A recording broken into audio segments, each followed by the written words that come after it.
Bryan Kohberger became a possible suspect because of the similarities between this thwarted attack and the murders of 4 University of Idaho students 10 miles away. Police in Washington investigated Bryan Kohberger after a college student reported that a man with a knife broke into her home and entered her bedroom.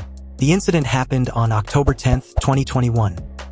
8 months before Kohberger moved to Washington and enrolled at Washington State University, but on the same weekend that the school's Department of Criminal Justice and Criminology hosted an event for prospective and incoming students, according to documents released by the Pullman Police Department and obtained by People.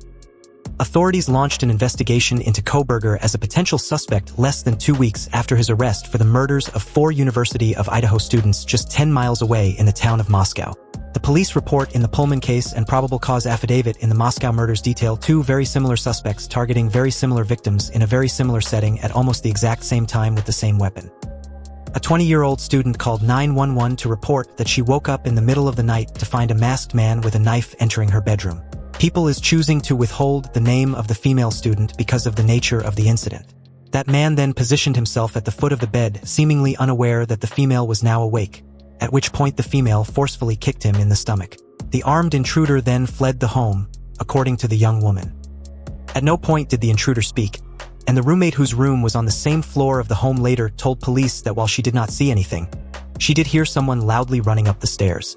That roommate then called police after the female student who encountered the intruder came to her room and told her about the masked man with a knife.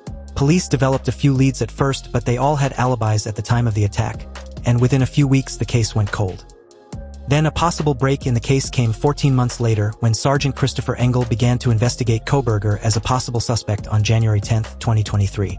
Much like the Idaho murders which he would later confess to, this was an attack that happened in the middle of the night at an off-campus home where a group of young women were living.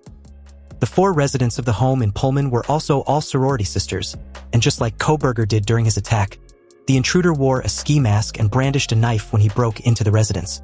Dylan Mortensen, one of the 2 surviving roommates in the Moscow attack, told police Kohberger was clad in black clothing and a mask on the night he murdered her 4 friends.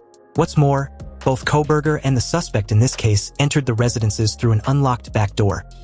The investigation of Kohberger was brief, however, and shut down 9 days later when the graduate program coordinator informed Sergeant Engel that there was no record of the future criminology student attending any campus events that weekend.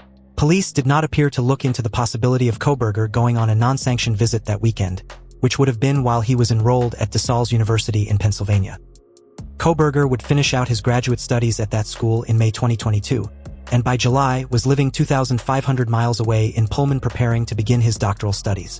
He is currently residing in a maximum security prison run by the Idaho Department of Corrections after being sentenced to 4 life terms for the murders of Madison Mogen, 21, Kaylee Goncalves, 21, Xana Kernadle, 20, and Ethan Chapin, 20.